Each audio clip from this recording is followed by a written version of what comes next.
Even मला अजून एक जो किस्सा आठवतोय ना, एकदम भयानक किस्सा जो आहे ना, तो माझ्या मित्राच्या बहिणीबरोबर झालेला.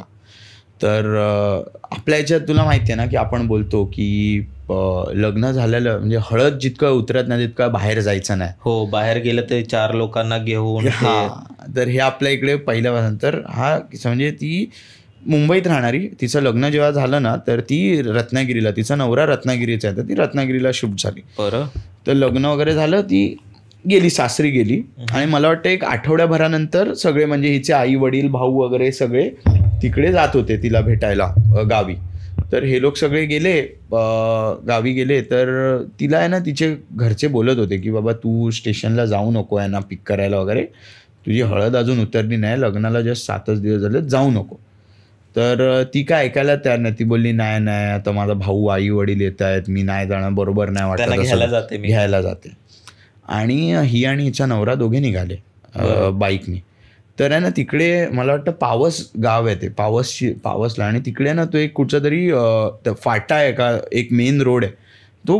That road is very accident prone, म्हणजे तिकडे खूप ॲक्सिडेंट झालेले आहेत, बरेच लोक मेलेले आहेत. तिकडनं त्यांची गाडी ते पास होत होती ना, तर तिला असं वाटलं की एक कोणतरी भुंगा असतो ना, भुंगा, तो असं तिच्या डोक्याला इकडे आपटून गेला असं तिला फील झालं.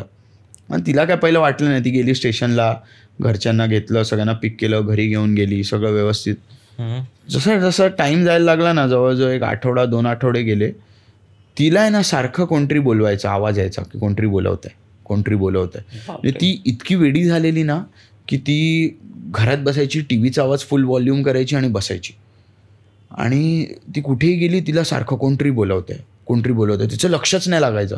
तर तिने आहे ना पहिलं कोणालाही सांगायचं अवॉइड केलं. म्हणजे ती अशी एकटीच बसायची, कोणाबरोबर बोलायचीच नाही, लाऊड आवाजात टी व्ही ऐकते किंवा मोठ्याने बोलते. तर तिच्या नवऱ्याला थोडा डाऊट आला की यार हे काहीतरी, म्हणजे हे असं का वागते. तर त्यांनी विचारलं की बाबा काय झालं, तर ती काय सांगायला तयार नाही. अजून थोडा टाईम गेला, तर एकदा असंच तिच्या नवऱ्याने तिला कन्फ्रंट केलं.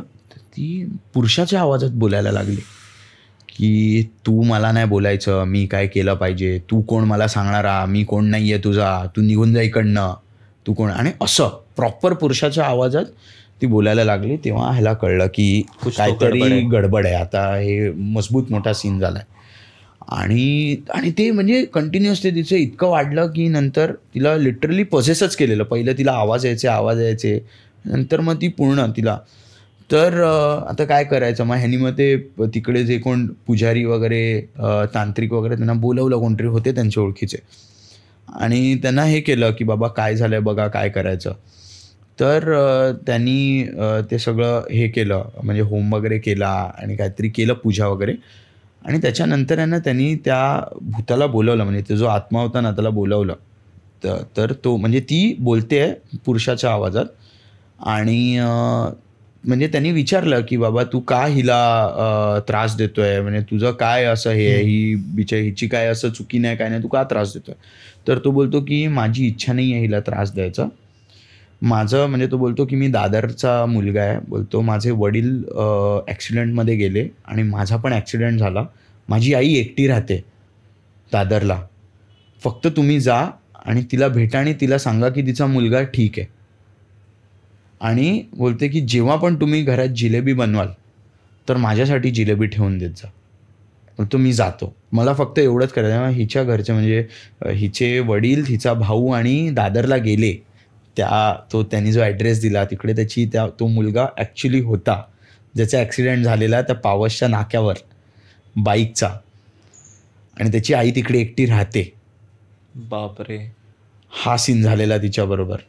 आणि इतकं भयंकर, म्हणजे जेव्हा माझा जो मित्र आहे ना त्याला आम्ही डोस्या बोलवतो. त्या डोस्याने जेव्हा आम्हाला सांगितलेलं ना, आमच्या सगळ्यांची फाटलेली. बोलला की बाकायदा मी आणि माझे बाबा तिचे त्या मुलाच्या घरी जाऊन आलो. आणि आम्ही बघितलं, बोलतो ती म्हणजे त्या बाईने दाखवला फोटो की हा माझा नवरा आणि हा माझा मुलगा दोघंही ॲक्सिडेंटमध्ये गेले. बापरे.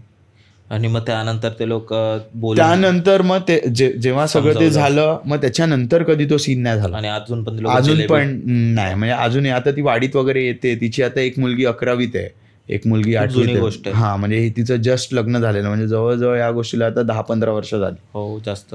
मग तेच आहे, मग त्या लोक अजूनपर्यंत जिलेबी वगैरे ठेवतात ठेवतात. घरात जर कधी जिलेबी बनली किंवा कधी कुठच्या ओकेशनला आणली तर आजही ठेवतात. बापरे, खूप खूप खूप वेगळी गोष्ट होती म्हणजे ही त्यांच्यावर झालेला. ती आणि बोलायची ना की मला काय सुचायचंच नाही, मी काय करू. तर म्हणून मग ती बोलते की मी टीव्ही मोठ्या आवाजाने ह्याच्याचसाठी बघायची की मी कुठेही गेली मला कोणतरी बोलवायचा आवाज यायचा, म्हणून मी टीव्ही लावून बसायचे आणि तो टीव्ही मोठ्या आवाजात बघायचे की सो दॅट ॲटलिस्ट बाबा की काय आवाज मला थोडं हे होईल, असा सीन. बापरे, ते आपल्याला ऐकायलाच एवढं विचित्र हां, वाटतंय. ज्याच्याबरोबर ते होतं. घडलंय त्यांना कसं वाटलं असेल. पण जेव्हा त्यांच्या अंगात यायचं तेव्हा त्यांना काय वाटायचं ते कधी नाही ते कधी विसरून जायचं. तिला असं आठवतच नाही की म्हणजे ती कधी पुरुषाच्या आवाजात बोलली आहे. तिच्या बाकीच्यांच्या सगळ्यांच्या समोर ती बोलली. म्हणजे तो माझा मित्र स्वतः बोललेला की मी स्वतः घाबरलेलो की माझी सख्खी मोठी बहीण बोलते आणि पुरुषाच्या आवाजात बोलते आणि अचानक भयानकमध्ये ती पुरुषाच्या आवाजात बोलायला चालू झाली. बोलतो की मला सुचेनाच की काय करायचं, बापरे, असा सीन.